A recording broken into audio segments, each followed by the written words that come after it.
Hello friends, welcome back to my channel. मेरी ये video थोड़ी लेट हो गई क्योंकि जब मैं घर से यहाँ आई ना लुधियाना तो मेरी तबीयत ख़राब हो गई थी, फीवर जो हो गया था, जिस वजह से वीडियो भी लेट हो गई।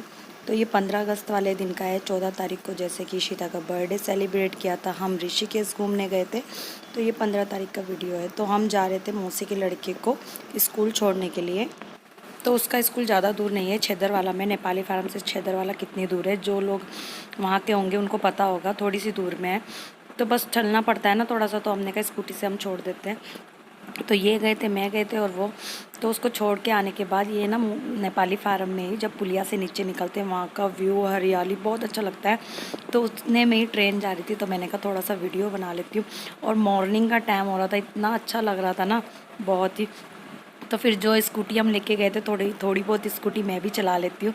तो मैंने इनसे बोला मैं चलाती हूँ स्कूटी, तो मैं चला रही हूँ। और मतलब डर लगता है, पर मैंने रोड में कभी नहीं चलाई है, ऐसी खाली जगह में चलाई है। तो आप वीडियो एंजॉय करो, मैं थोड़ी देर में आपको मिलती हूँ।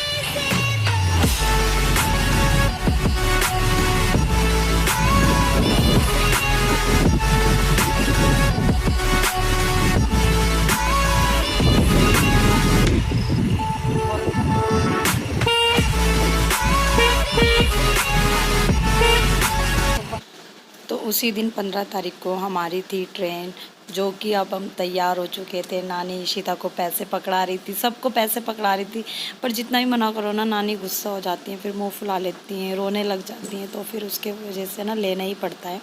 और हम सब रेडी हो चुके थे क्योंकि दीदी भी रात को वहीं रुकी थी, 14 तारीख की रात को, जिस दिन ईशिता का बर्थडे था, क्योंकि हमें लेट हो गया था ऋषिकेश से आते हुए। तो अब दीदी और सीधा जाएंगे देहरादून और हम जाएंगे सीधा हरिद्वार, क्योंकि इस बार ज्वालापुर जाने का मेरा एक मतलब ज्वालापुर में गई नहीं, क्योंकि डायरेक्ट सीधा मौसी के घर आई थी।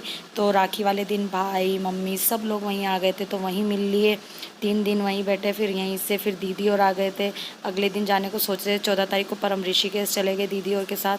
और 15 तारीख की हमारी टिकट थी, तो यहीं से हम डायरेक्ट सीधा हरिद्वार जाएंगे और मम्मी को कॉल करेंगे, मम्मी आना होगा तो आएंगे।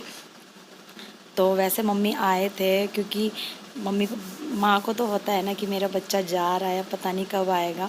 और जब मैं मायके आती हूँ ना, मुझे बहुत ज़्यादा खुशी होती है, अलग ही खुशी होती है।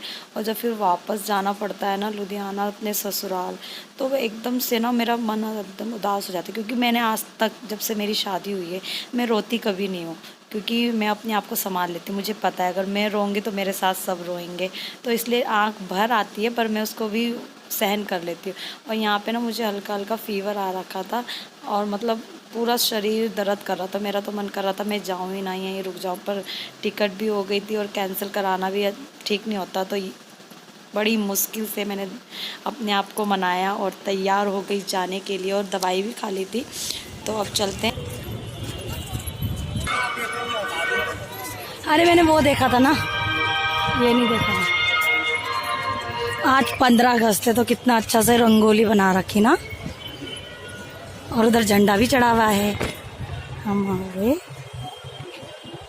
भारत का।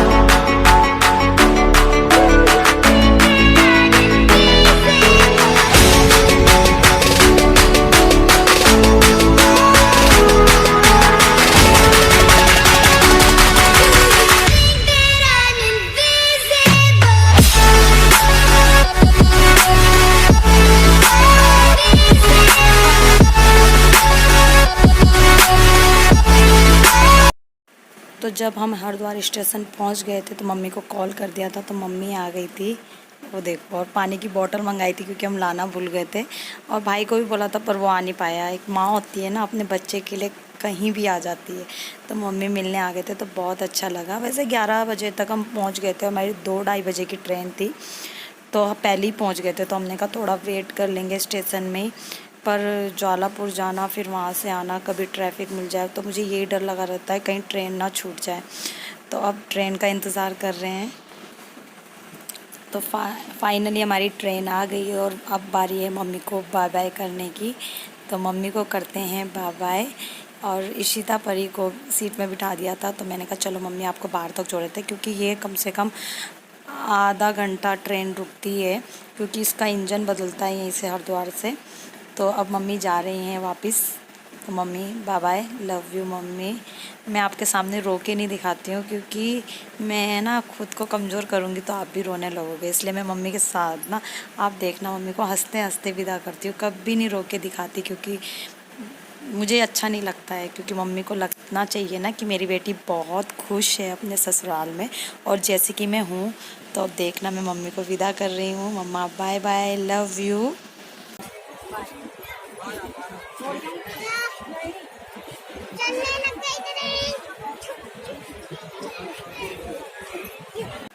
तो अभी आपने देखा ना, मम्मी जा रही है, मम्मी चली गई है। तो उसके बाद हम अंदर आके बैठ गए। तो हमने सोचा मम्मी शायद ऑटो में बैठ के अब ज्वालापुर पहुंचने वाली होगी, क्योंकि हरिद्वार से ज्वालापुर थोड़ी दूर में ही है।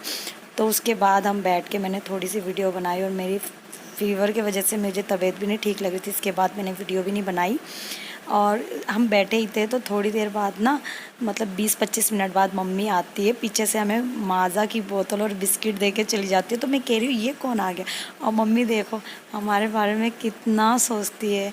और मतलब हम ना सोच रहे थे कि मम्मी अब घर पहुँचने वाली होगी, पर मम्मी स्टेशन में जाके हमारे लिए माज़ा की बोतल और बिस्कुट दे के तब दोबारा गई। तो तभी तो कहते हैं माँ जैसा दुनिया में कोई नहीं। पापा के बाद मुझे पापा की कमी महसूस नहीं होने दी। Love you mama, bye bye.